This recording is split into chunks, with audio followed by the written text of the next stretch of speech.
Assalamualaikum warahmatullahi wabarakatuh. Sobat Ngopi, ngobrol pengetahuan ilmu pajak. Video ini cocok buat kalian yang lagi pusing mau bikin ID billing tapi belum sempat bikin e-pin atau aktivasi akun DJP online. Jadi saksikan terus video ini.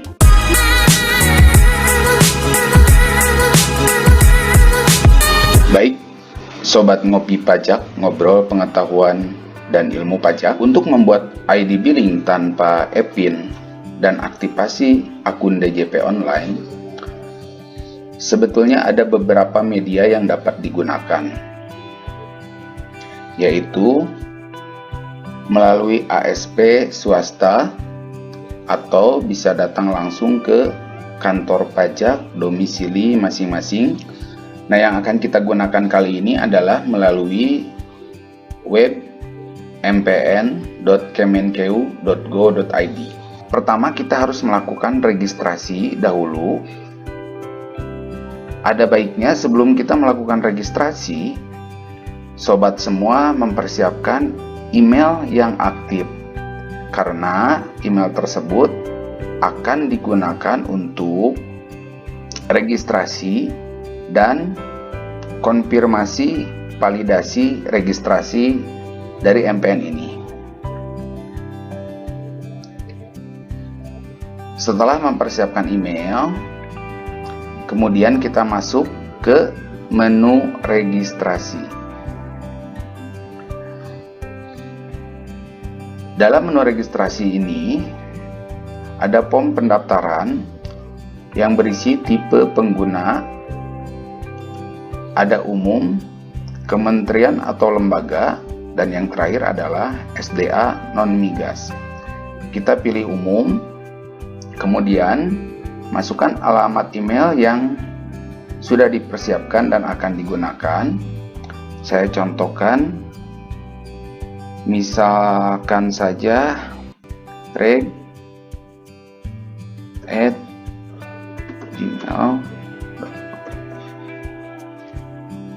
Kemudian masukkan password. Password ini bisa password yang sama dengan password email ataupun berbeda. Saya sarankan berbeda.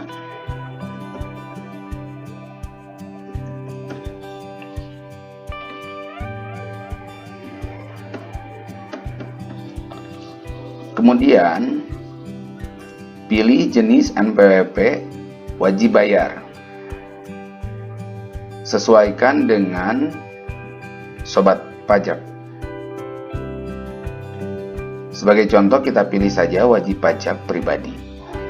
Selanjutnya, isikan nomor NPWP. Nah, NPWP yang digunakan ini adalah NPWP yang sebenarnya. Masukkan sebanyak 15 digit. Ini sebagai contoh, saya masukkan 00. Nah, jika sobat sudah memasukkan nomor NPWP yang benar, klik tombol cek.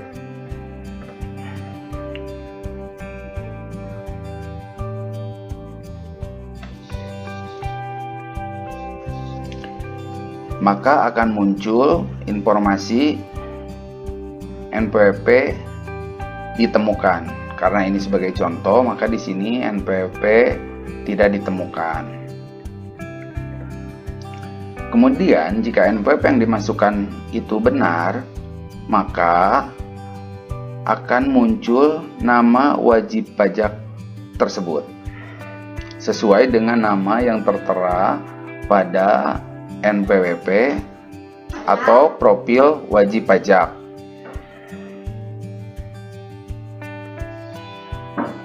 Kemudian di bawah untuk alamat ini sama, akan otomatis muncul sesuai dengan yang tertera pada kartu NPWP.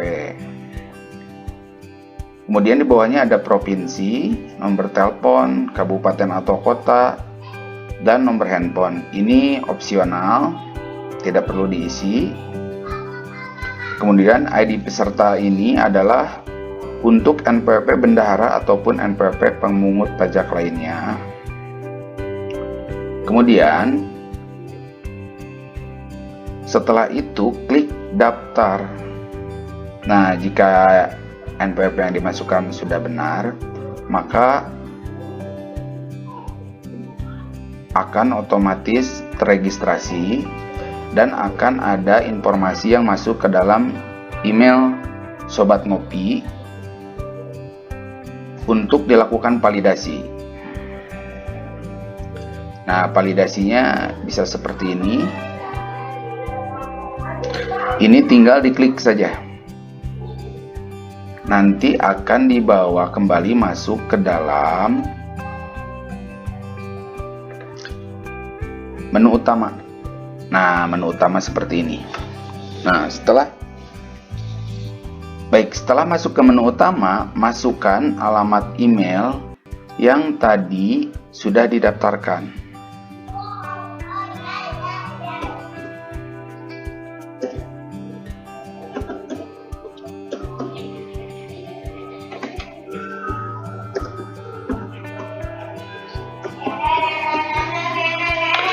Kemudian klik login.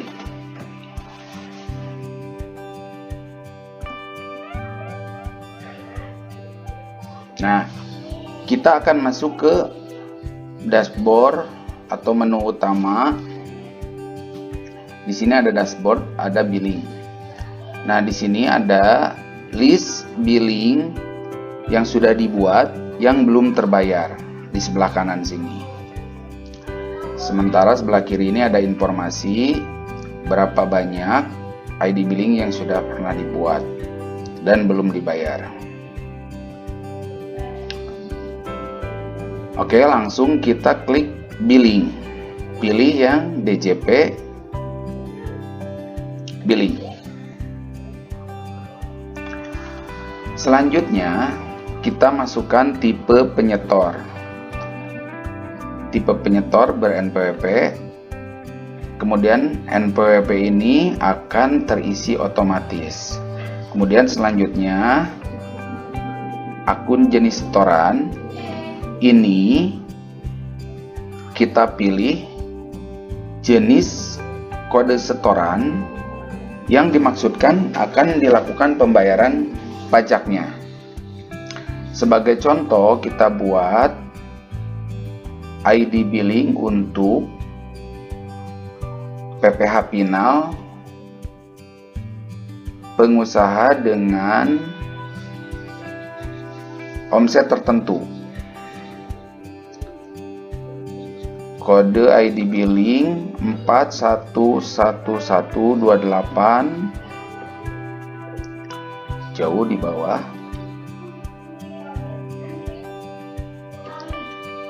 Nah, kita pilih 411128 kita asumsikan ini sebagai PPh final yang akan disetor sendiri untuk penghasilan usaha diterima atau diperoleh wajib pajak peredaran bruto tertentu. Selanjutnya, masa pajak. Masa pajak ini umumnya adalah masa pajak sebelumnya. Jika sebagai contoh sekarang adalah bulan Juni, umumnya ID billing dibuat untuk melakukan pembayaran bulan sebelumnya, artinya di bulan Mei. Kita masukkan bulan Mei, tahunnya tahun berjalan 2020, akan berbeda jika membuat ID billing untuk tahun sebelumnya. Biasanya untuk SKP. Kemudian masukkan jumlah setoran. Jumlah setoran ini adalah jumlah pajak yang terhutang setelah dihitung. Sebagai contoh, untuk usaha wajib pajak berperedaran bruto tertentu, tarif pajaknya itu adalah 0,5% atau 0,5% dari omset setiap bulan. Nah, makanya sobat bisa menghitung dari omset setiap bulan, omset dalam bulan tersebut, kemudian dikalikan dengan tarif pajak 0,5% tadi, muncullah pajak yang terhutang, dan itulah nilai yang akan dibayarkan. Kita contohkan saja, misalkan 50.000. Untuk terbilang ini akan otomatis terisi. Selanjutnya adalah uraian pembayaran. Uraian pembayaran ini adalah opsional, boleh diisi atau tidak, tapi umumnya akan diisi dengan jenis pajak yang akan dibayarkan.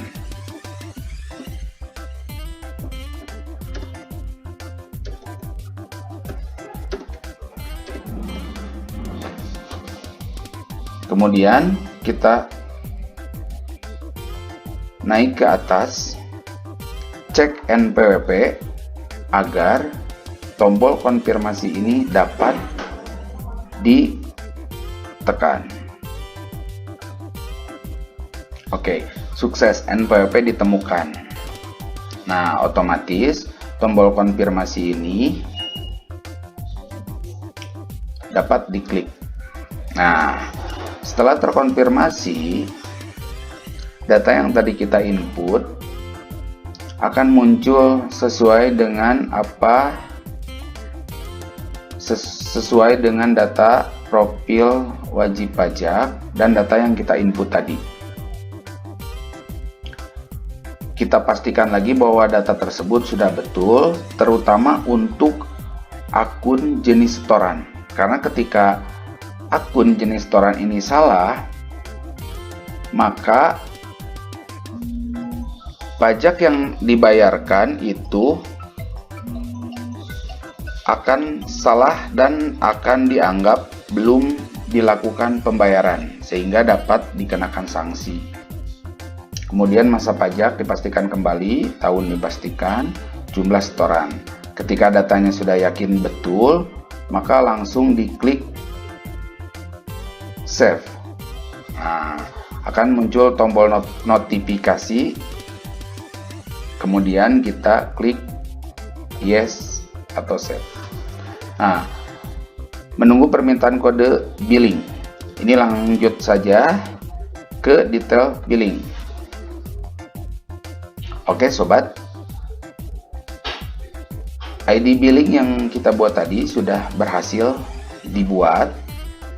Untuk selanjutnya tinggal dicetak. Oke, nah bisa kita lihat ID billing yang tadi kita buat sudah berhasil dibuat. Di sini ada NPWP, nama, alamat, kota, kode akun, kode jenis setoran, NPWP penyetor, nama penyetor, kemudian nominal pembayaran, uraian, dan kode billing. Nah, kode billing inilah yang akan kita gunakan untuk melakukan pembayaran. Di mana kita bisa melakukan pembayaran? Untuk saat ini pembayaran dapat dilakukan di berbagai macam tempat dan media.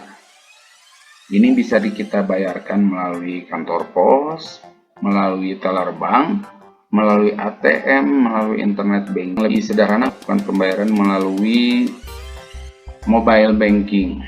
Atau kalau saya pribadi sih biasa sering melakukan pembayaran itu lebih nyaman menggunakan internet banking.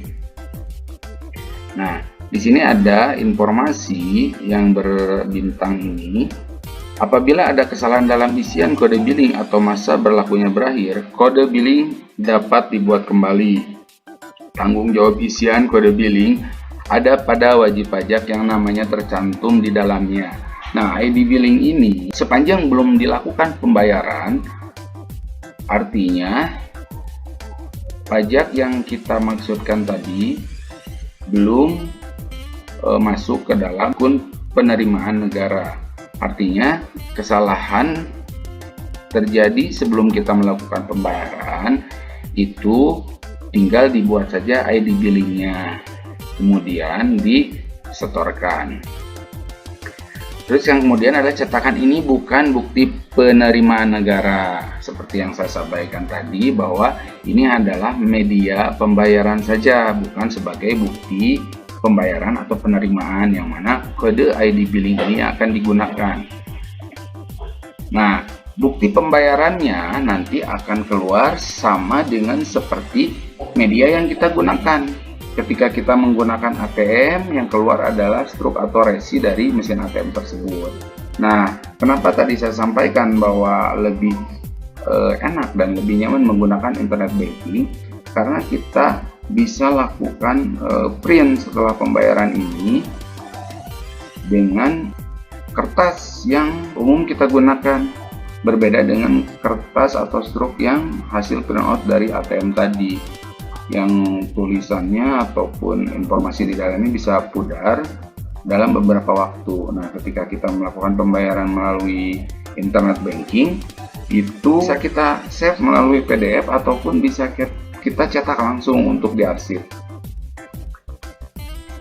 Nah, yang selanjutnya adalah bukti penerimaan negara yang sah berasal dari bank ini yang saya sampaikan barusan. Ya, intinya untuk yang mendesak saja, karena kedepannya ketika kita mendaftarkan diri memiliki NPWP, baik itu orang pribadi atau usaha, e-filing atau e-filing adalah media yang digunakan untuk melakukan administrasi yang berkaitan dengan perpajakan, baik itu administrasi yang berkaitan pembayaran seperti ID billing ini ataupun administrasi yang berkaitan dengan media pelaporan, khususnya kalaupun yang tidak berusaha itu untuk yang bekerja, walaupun bulanannya itu tidak membuat ID billing umumnya, kecuali yang memiliki kurang bayar PPh 25 tahun sebelumnya, itu umumnya di akhir tahun itu tetap akan perlu untuk membuat pelaporan SPT tahunan 1770 SS, 1770 S atau 1770. Jadi ujungnya tetap akan membuat e-pin dan kemudian mendaftar akunnya di DJP online. Nah, ini media ini hanya sebatas umumnya digunakan untuk hal-hal mendesak atau darurat saja. Baik, Bapak Ibu sekalian, sobat ngopi pajak, ngobrol pengetahuan dan ilmu pajak. Tadi adalah panduan pembuatan ID billing untuk melakukan pembayaran pajak. Semoga informasi yang disampaikan ini dapat bermanfaat. Assalamualaikum warahmatullahi wabarakatuh.